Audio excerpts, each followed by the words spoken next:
Semaine 8, Psaume 40. Bonjour et bienvenue à Dieu au quotidien, notre série d'études méditatives sur le livre des psaumes. C'est le 5e jour de notre semaine de réflexion sur les psaumes 36 à 40 et nous allons survoler ensemble le psaume 40 aujourd'hui, un psaume de David. Le psaume 40 est un psaume particulièrement intéressant parce qu'il commence avec un constat très positif et se termine par une requête pressante. Au premier verset, David déclare « J'avais mis mon espérance en l'Éternel, et il s'est penché vers moi. Il a écouté mes cris. » Au dernier verset, il demande à Dieu « Mon Dieu, ne tarde pas. » La Bible en français courant traduit le premier verset ainsi « J'ai compté fermement sur le Seigneur, il s'est penché vers moi, il a entendu mon appel. » Compter sur Dieu, c'est attendre patiemment qu'il réponde à nos cris, à notre appel. Et puis, face aux dangers et aux difficultés, c'est aussi lui demander d'agir aussi vite qu'il le veut. Parfois, au lieu d'attendre, nous nous précipitons et tournons en rond sans prendre le temps d'écouter ce que Dieu veut faire pour nous. Mais parfois aussi, quand nous savons ce que nous devons faire, nous n'agissons pas et hésitons au lieu d'avancer dans la bonne direction. Notre psaume nous montre comment attendre la réponse de Dieu et agir avec sagesse quand il nous a répondu. Attendre et agir, c'est une question d'équilibre que nous atteignons progressivement. Les hommes de Dieu dans la Bible n'y sont pas parvenus facilement non plus. Moïse, ce grand serviteur de Dieu, connu pour son humilité et sa patience, s'est précipité parfois. Mais il lui arrivait aussi de trop attendre, alors que Dieu lui disait ce qu'il devait faire sur le champ. Premièrement, il nous faut trouver une nouvelle forme de sécurité dans notre vie. Le psaume 40 commence ainsi « J'avais mis mon espérance en l'Éternel, et il s'est penché vers moi, il a écouté mes cris. Il m'a retiré de la fosse de destruction, du fond de la boue, et il a établi mes pieds sur le rocher. Il a affermi mes pas. » L'idée que David s'attende au Seigneur est courante, surtout dans les derniers psaumes que nous avons étudiés. Au psaume 39, David s'attend au Seigneur sans obtenir de réponse immédiate.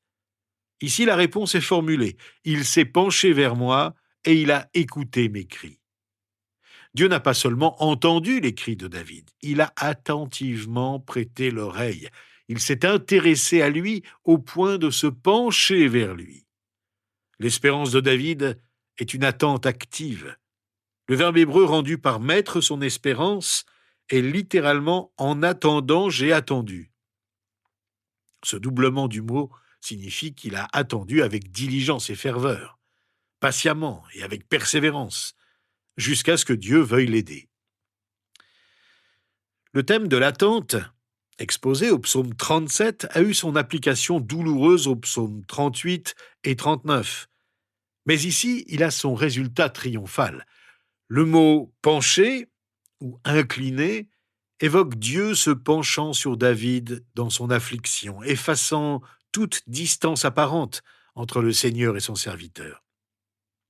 Lorsque David a compris que Dieu avait entendu son cri, il est devenu certain que ses cris ont été entendus et que son Seigneur lui répondait favorablement.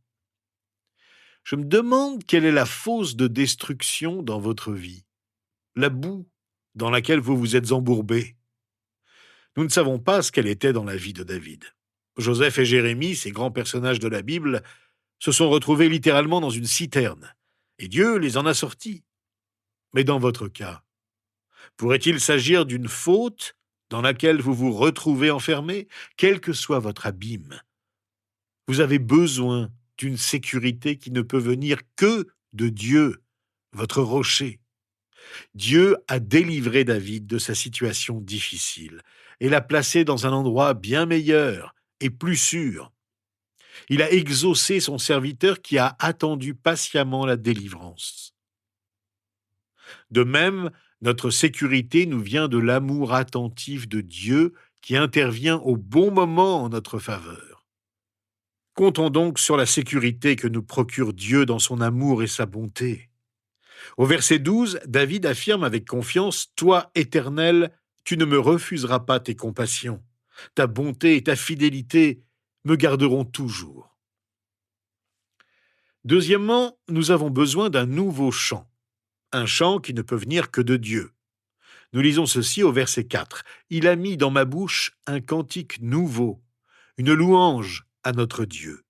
Beaucoup l'ont vu, ils ont eu de la crainte et se sont confiés en l'Éternel. » C'est un autre bienfait pour David de s'attendre au Seigneur. Sa délivrance a suscité une louange spontanée, un chant nouveau venant de Dieu lui-même. Lorsque nous expérimentons une réponse à nos prières ferventes, Dieu inspire des chants et des paroles de louange. Cela peut paraître égoïste ou intéressé, mais quand on comprend combien il est bon et juste pour la créature de louer son Créateur, pour celui qui a été délivré de louer son Libérateur, alors cela prend tout son sens. Nous sommes reconnaissants que Dieu nous donne la capacité de le louer. Il est possible que ce psaume ait été le chant nouveau que Dieu a mis dans la bouche de David. Le serviteur de Dieu qui souffre devient toujours celui qui chante. Car comme le secret d'un cantique est toujours d'exprimer son attente de Dieu et son désir de faire la volonté de Dieu dans et à travers la souffrance, le résultat est toujours la délivrance, qui débouche sur un cantique de reconnaissance. Louer Dieu parmi les fidèles a un effet bienfaisant pour ceux qui apprennent notre délivrance. C'est là un autre bienfait de l'attente patiente de David. La délivrance et la louange qui en ont découlé ont été un témoignage puissant pour les autres. Ils ont été inspirés à craindre le Seigneur et à lui faire confiance. N'en va-t-il pas de même pour chacun de nous ? En chantant le cantique nouveau de David, nous pensons aux choses nouvelles que Dieu veut faire dans notre vie et celles de ceux qui louent Dieu avec nous. Dieu nous élève au-dessus du passé grâce aux choses nouvelles qu'il veut faire dans nos vies. Il nous donne aussi l'occasion de le célébrer dans la communauté des croyants. Car s'il agit en notre faveur, il agit aussi en faveur de tous les croyants. En se rappelant ce que Dieu fait pour nous, nous sommes prêts à agir, assurés que nous sommes en sécurité grâce à lui. Nous pouvons accomplir sa volonté, assurés de son soutien. Nous ne pouvons chanter ce cantique nouveau que si nous avons compté sur Dieu pour nous délivrer et sur personne d'autre, comme le confirme le verset 5. « Heureux l'homme qui place sa confiance en l'Éternel et qui ne se tourne pas vers les orgueilleux et les menteurs. » C'est une pensée naturelle et pertinente, qui découle de ce que David venait de vivre. Il savait par expérience que la confiance, manifestée par l'attente patiente de l'intervention de Dieu, est une bénédiction. Dans le contexte de l'Ancien Testament, les orgueilleux et les menteurs représentent ceux qui font confiance aux idoles, aux faux dieux, c'est-à-dire tous ceux qui refusent de suivre les conseils et la conduite de la parole de Dieu. Celui qui attend patiemment la réponse de Dieu à ses supplications a trouvé le bonheur véritable et peut chanter un cantique nouveau. Le verset 6 nous en offre le contenu. Voici ce qu'il dit. « Éternel mon Dieu, tu as multiplié tes merveilles et tes plans en notre faveur. Personne n'est comparable à toi. Je voudrais les raconter et les proclamer, mais leur nombre est trop grand pour en faire le compte. » David louait Dieu pour ses nombreuses œuvres merveilleuses et pour ses pensées envers son peuple. Il savait que Dieu pensait à lui et à son peuple et qu'il les traitait avec bienveillance. Le passé est rempli de ses actes merveilleux et le futur est rempli de ses plans que nous pouvons accomplir. Reconnaître la grandeur de ce que Dieu a accompli dans notre vie nous aide à connaître ce qu'il veut que nous fassions aujourd'hui et dans le futur. En attendant la réponse du Seigneur, chantons d'un cœur joyeux ce que Dieu a déjà fait pour nous. Au psaume 8, David demandait « Qu'est-ce que l'homme pour que tu te souviennes de lui ?» Il considérait la grandeur de l'univers et s'étonnait que Dieu puisse penser à l'homme. Ici, il pousse cette idée encore plus loin. et s'étonne de l'attention que Dieu porte à son peuple. Par implication, il s'étonne aussi que Dieu ait des pensées si remplies d'amour et de grâce envers son peuple, si nombreuses qu'elles sont innombrables. Les pensées de Dieu à notre égard sont merveilleuses, parce qu'elles sont précisément les pensées de Dieu. Les pensées de Dieu à notre égard sont merveilleuses aussi parce qu'elles sont si nombreuses qu'elles ne peuvent être toutes racontées. Cela fait penser au refrain du cantique bien connu: Compte les bienfaits de Dieu, mets-les tous devant tes yeux, tu verras en adorant combien le nombre en est grand. Troisièmement, nous formulons un nouveau désir. Émerveillé, David nous invite à suivre son exemple en ne faisant rien d'autre sinon de vouloir accomplir la volonté de Dieu, comme nous le lisons au verset 7 à 9. Tu ne désires ni sacrifice ni offrande, mais tu m'as ouvert les oreilles. Tu ne demandes ni holocauste ni sacrifice pour le péché. Alors j'ai dit, me voici, je viens. Dans le rouleau du livre, il est écrit à mon sujet, pour faire ta volonté, mon Dieu. C'est ce que je désire et ta loi est gravée au fond de mon cœur. David avait compris que Dieu ne voulait pas tant des sacrifices d'animaux que des serviteurs soumis et désireux de faire sa volonté.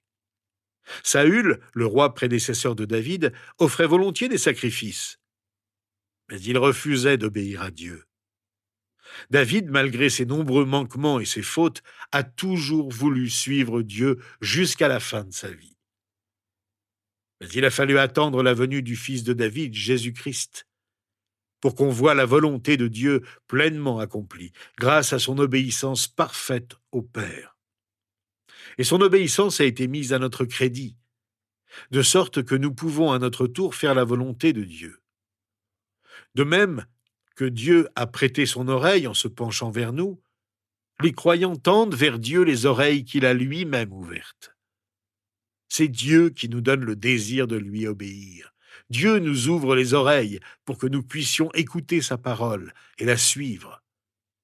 Écouter, ce n'est pas simplement entendre, c'est se pencher vers elle de la même manière que Dieu se penche vers nous pour prendre en compte chaque aspect de nos prières. Écouter, c'est murmurer et répéter cette parole comme l'homme heureux le fait dans le premier psaume, jusqu'à ce que sa loi soit gravée dans notre cœur, c'est-à-dire au plus profond de nous. Si la parole de Dieu avec ses commandements fait partie intégrante de notre être entier, non seulement nous suivrons fidèlement ce qu'elle demande de nous, mais nous désirerons en même temps la proclamer haut et fort, en suivant l'exemple de David, qui dit au verset 10 et 11 « J'annonce la justice dans la grande assemblée, je ne ferme pas mes lèvres, Éternel, tu le sais, je ne dissimule pas ta justice dans mon cœur, je proclame ta vérité et ton salut, je ne cache pas ta bonté et ta fidélité dans la grande assemblée. » Cela faisait partie du nouveau chant de louange qui résultait de sa délivrance. David ne retenait pas ses lèvres pour offrir cette louange. Bien que David loue Dieu pour sa délivrance passée et présente, il ne présume pas de l'avenir. Tout au long du reste de son cantique nouveau que nous ne pouvons pas étudier dans le détail, David prie humblement Dieu et lui demande de lui accorder constamment sa bonté et son pardon. Il confesse que les fautes qu'il a commises sont innombrables, en sachant pourtant que les merveilles et les plans de Dieu le sont tout autant. Il avoue simplement qu'il ne mérite pas les bénédictions que Dieu lui accorde si généreusement, et sait qu'il doit toujours faire face à de nombreuses difficultés, ainsi qu'à l'opposition. Il appelle tous ceux qui cherchent Dieu et aiment son salut à célébrer dans la joie le Seigneur, tout en plaidant pour que Dieu ne tarde pas à agir en sa faveur. Il achève son cantique nouveau en avouant, toujours confiant, « Moi, je suis pauvre et malheureux, mais le Seigneur pense à moi. Tu es mon aide et mon libérateur, mon Dieu. Ne tarde pas. » C'est la prière que je vous invite à formuler avec moi à la fin de notre survol de ce psaume.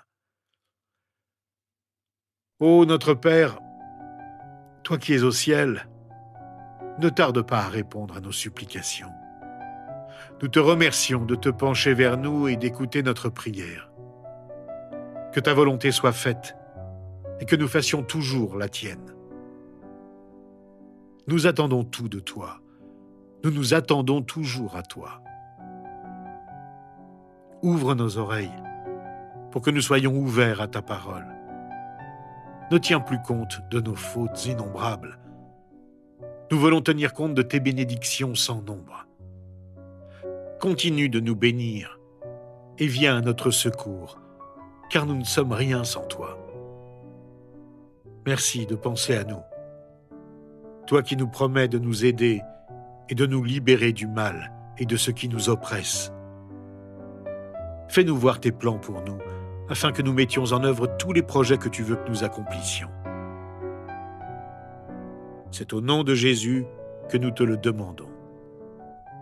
Amen. Rejoignez-nous la semaine prochaine. Nous étudierons ensemble les psaumes 41 à 45.